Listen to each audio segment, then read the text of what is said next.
श्रीमद् भगवद गीता जीवन का दिव्य दर्शन और समाधान। श्रीमद् भगवद गीता केवल एक धार्मिक ग्रंथ नहीं है, बल्कि यह मनोविज्ञान, दर्शन और कर्मयोग का वह अद्भुत संगम है जो हताश व्यक्ति को आशा, भ्रमित को दिशा और अशांत मन को परम शांति प्रदान करता है।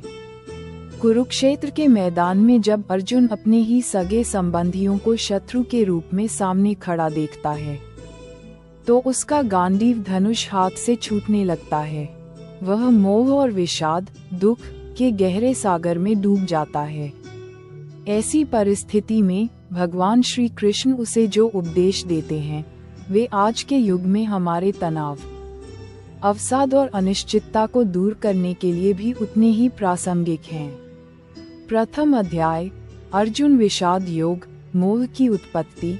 गीता का प्रारंभ धृतराष्ट्र के प्रश्न से होता है।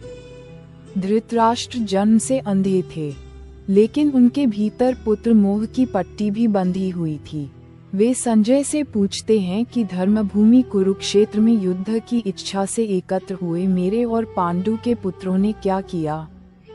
दुर्योधन का अहंकार और भय। संजय बताते हैं कि युद्ध की व्यूहरचना देखकर दुर्योधन अपने गुरु द्रोणाचार्य के पास जाता है।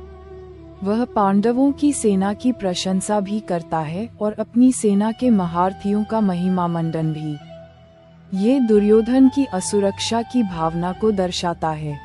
जब व्यक्ति अधर्म के पक्ष में खड़ा होता है, तो संख्या बल अधिक होने के बावजूद उसके भीतर भय बना रहता है। शंखनाद, युद्ध की घोषणा। भीष्म पितामह ने सिंह की दहाड़ जैसा शंख बजाकर युद्ध की घोषणा की। इसके बाद पांडवों की ओर से भगवान कृष्ण ने पांचजन्य और अर्जुन ने देवदत्त शंख बजाया। इस दिव्य घोष ने धृतराष्ट्र के पुत्रों के हृदय विदीर्ण कर दिए। ये प्रतीक है कि सत्य की गर्जना हमेशा असत्य को डराती है। 3. अर्जुन का रथ और संशय। अर्जुन श्री कृष्ण से कहता है, सेनयोरुभयोमध्ये रथ स्थापयमेच्युत, हे अच्युत, मेरा रथ दोनों सेनाओं के बीच खड़ा करें। जब अर्जुन दोनों ओर अपने दादा, गुरु, भाइयों और मित्रों को देखता है, तो उसका हृदय करुणा से भर जाता है। उसे लगने लगता है कि अपनों को मारकर मिलने वाला राज्य किस काम का। विषाद के लक्षण। अर्जुन के हाथ कांपने लगते हैं, त्वचा जलने लगती है और वह कहता है कि उसे विजय नहीं चाहिए। वह युद्ध छोड़कर संन्यास लेने या भिक्षा मांगने को बेहतर समझता है। ये विषाद योग है, यानी जब मनुष्य अपने कर्तव्य से इसलिए पीछे हटता है क्योंकि उसे परिणाम का भय होता है और अपनों के प्रति मोह जाग जाता है। द्वितीय अध्याय, सांख्य योग, आत्मा का अमरत्व और निष्काम कर्म। जब अर्जुन पूरी तरह टूट जाता है, तब भगवान श्री कृष्ण मुस्कुराते हुए उसे ज्ञान देना प्रारंभ करते हैं। यहीं से गीता का वास्तविक दर्शन शुरू होता है। कायरता का त्याग, क्लीबियम मास मगमः। कृष्ण सबसे पहले अर्जुन को झकझोरते हैं। वे कहते हैं, हे अर्जुन, इस समय ये कायरता तुझे शोभा नहीं देती। हृदय की तुच्छ दुर्बलता को त्याग कर खड़े हो जा। भगवान हमें सिखाते हैं कि समस्या का समाधान भागने में नहीं, बल्कि उसका सामना करने में है। देह और देही, शरीर और आत्मा का अंतर। अर्जुन को शोक से बाहर निकालने के लिए कृष्ण सांख्य ज्ञान देते हैं। वे कहते हैं, आत्मा अमर है। जैसे मनुष्य पुराने वस्त्रों को छोड़कर नए वस्त्र धारण करता है, वैसे ही आत्मा एक शरीर को छोड़कर दूसरा शरीर ग्रहण करती है। अविनाशी तत्व। आत्मा को न शस्त्र काट सकते हैं, न आग जला सकती है, न पानी भिगो सकता है और न हवा सुखा सकती है। जन्म मृत्यु का चक्र। जिसका जन्म हुआ है, उसकी मृत्यु निश्चित है, और जिसकी मृत्यु हुई है, उसका पुनर्जन्म निश्चित है। इसलिए जो अटल है, उसके लिए शोक करना व्यर्थ है। स्वधर्म और क्षत्रिय कर्तव्य। कृष्ण समझाते हैं कि एक क्षत्रिय के लिए धर्मयुद्ध से बढ़कर कुछ नहीं है। यदि तुम युद्ध नहीं करोगे, तो लोग तुम्हें काया कहेंगे और तुम्हारा अपयश होगा, जो मृत्यु से भी बदतर है। कर्मयोग का महामंत्र गीता का सबसे प्रसिद्ध श्लोक इसी अध्याय में आता है। कर्मण्येवाधिकारस्ते मा फलेषु कदाचन माँ कर्मफल हेतुर्भूर्मा ते संगोस्व कर्मणि। इसका अर्थ है, तुम्हारा अधिकार केवल कर्म करने पर है, उसके फल पर नहीं। फल की चिंता करके कर्म मत करो और न ही कर्म त्यागने में तुम्हारी रुचि हो। ये संदेश हमें मानसिक तनाव से मुक्त करता है। यदि हम केवल प्रक्रिया प्रोसेस पर ध्यान दें और परिणाम रिजल्ट को ईश्वर पर छोड़ दें, तो हम उत्कृष्ट कार्य कर पाएंगे। स्थितप्रज्ञ स्थिर बुद्धि वाला मनुष्य। अर्जुन पूछता है कि स्थिर बुद्धि वाला व्यक्ति कैसे बोलता है, कैसे बैठता है और कैसे चलता है। कृष्ण जवाब देते हैं, जो सुख में बहुत प्रसन्न नहीं होता और दुख में विचलित नहीं होता, वह स्थितप्रज्ञ है। जैसे कछुआ अपने अंगों को समेट लेता है, वैसे ही जो अपनी इंद्रियों को विषयों से हटाकर वश में कर लेता है, उसकी बुद्धि स्थिर होती है। ध्यायतो विषयापुंसः, विषयों का ध्यान करने से आसक्ति पैदा होती है, आसक्ति से काम, इच्छा, काम से क्रोध, क्रोध से सम्मोह, भ्रम, और भ्रम से बुद्धि का नाश हो जाता है। इसलिए आत्म संयम अनिवार्य है।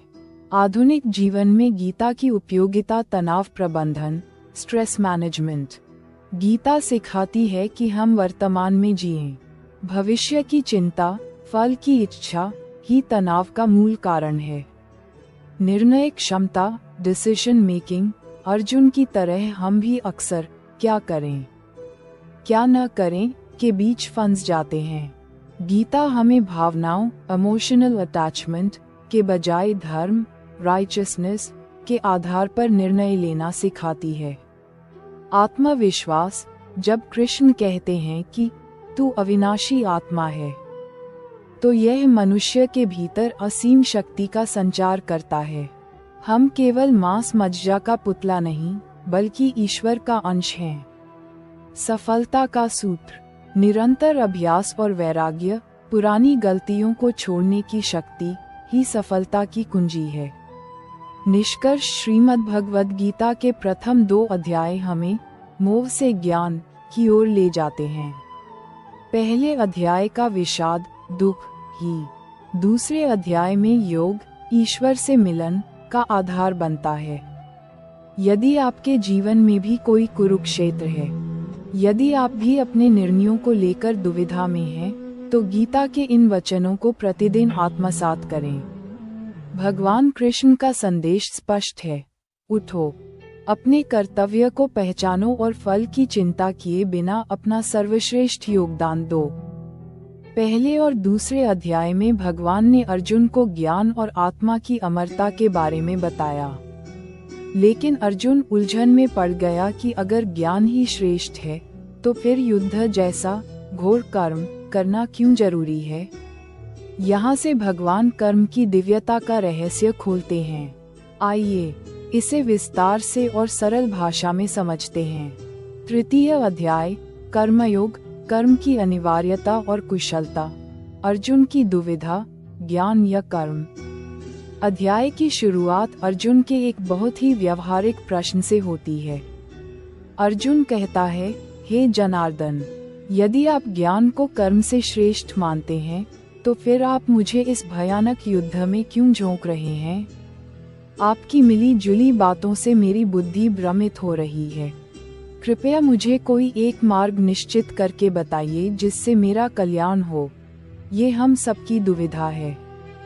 हम अक्सर सोचते हैं कि भक्ति या ज्ञान का मतलब हाथ पर हाथ धरकर बैठ जाना या संसार छोड़कर भाग जाना है।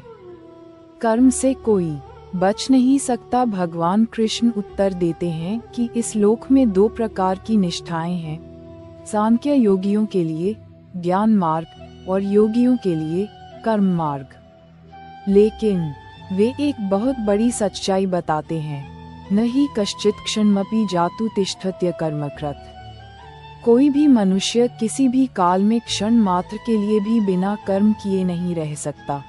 प्रकृति के गुण सत्व, रज और तम हर किसी को विवश होकर कर्म करने पर मजबूर करते हैं। यहाँ तक कि शरीर को चलाने के लिए भोजन करना, सांस लेना और चलना भी कर्म है। इसलिए कर्म का त्याग करना समाधान नहीं है, बल्कि कर्म करने के तरीके को बदलना ही योग है। पाखंड और मानसिक संयम। श्री कृष्ण कहते हैं कि जो व्यक्ति अपनी कर्मेंद्रियों, हाथ पैर आदि को तो रोक लेता है, लेकिन मन ही मन विषयों का चिंतन करता रहता है, वह मिथ्याचारी, पाखंडी कहलाता है। सच्चा योगी वह है जो मन से अपनी इंद्रियों को वश में करता है और अनासक्त होकर अपना कर्तव्य निभाता है। यज्ञ की भावना से कर्म। भगवान एक बहुत सुंदर सिद्धांत देते हैं। यज्ञाथाय कर्मणोऽन्यत्र लोकोऽयं कर्म बंधनः, अर्थात यज्ञ के लिए किए गए कर्मों के अलावा अन्य सभी कर्म मनुष्य को बंधन में डालते हैं।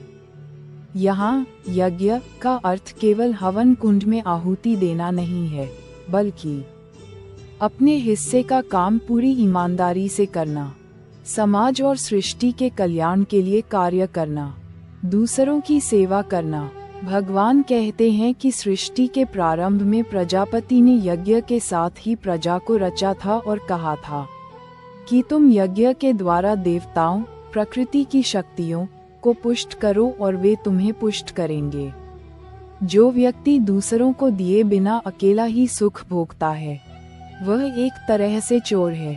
महापुरुषों का आदर्श लोक संग्रह। अर्जुन को प्रेरित करने के लिए कृष्ण कहते हैं कि मुझे देखो अर्जुन, मेरे लिए तीनों लोकों में न कुछ कर्तव्य है और न ही कुछ प्राप्त करने योग्य है, फिर भी मैं निरंतर कर्म में लगा रहता हूँ, क्योंकि यदि मैं कर्म न करूं तो सामान्य मनुष्य भी आलसी हो जाएंगे और मेरा अनुसरण करते हुए नष्ट हो जाएंगे। समाज के श्रेष्ठ व्यक्ति जैसा आचरण करते हैं, सामान्य जन भी वैसा ही करते हैं। इसलिए बुद्धिमान व्यक्ति को चाहिए कि वह मोह रहित होकर कर्म करे, ताकि वह दूसरों के लिए एक उदाहरण पेश कर सके। 6. कर्तापन का अहंकार। भगवान समझाते हैं कि सारे कर्म प्रकृति के गुणों द्वारा किए जाते हैं, लेकिन अहंकार से मोहित मनुष्य सोचता है मैं करता हूँ। जब हम सोचते हैं मैंने ये किया, तो हम फल से बंध जाते हैं। जब हम सोचते हैं ये ईश्वर का कार्य है और मैं केवल निमित्त, इंस्ट्रूमेंट हूँ, तो हम मुक्त हो जाते हैं। कर्म में बाधा। काम और क्रोध सबसे बड़े शत्रु। अध्याय के अंत में अर्जुन एक बहुत ही महत्वपूर्ण प्रश्न पूछता है, मनुष्य न चाहते हुए भी पाप की ओर क्यों खींचा चला जाता है, जैसे कोई उसे जबरदस्ती धकेल रहा हो। भगवान श्री कृष्ण उत्तर देते हैं, काम अश क्रोध अश रजोगुण समुद्भवः। ये काम इच्छा वासना है और यही क्रोध है जो रजोगुण से उत्पन्न होता है। यही इस संसार में सबसे बड़ा शत्रु और पापी है। जैसे धुएं से आग ढक जाती है और धूल से दर्पण, वैसे ही काम से मनुष्य का ज्ञान ढक जाता है। ये काम इंद्रियों, मन और बुद्धि में निवास करता है। इसलिए श्री कृष्ण अर्जुन को अपनी इंद्रियों को वश में करने और इस काम रूपी दुर्जेय शत्रु को मारने का आदेश देते हैं। निष्कर्ष और आज की सीख। तीसरा अध्याय हमें सिखाता है कि वर्क इज वर्शिप, कर्म ही पूजा है।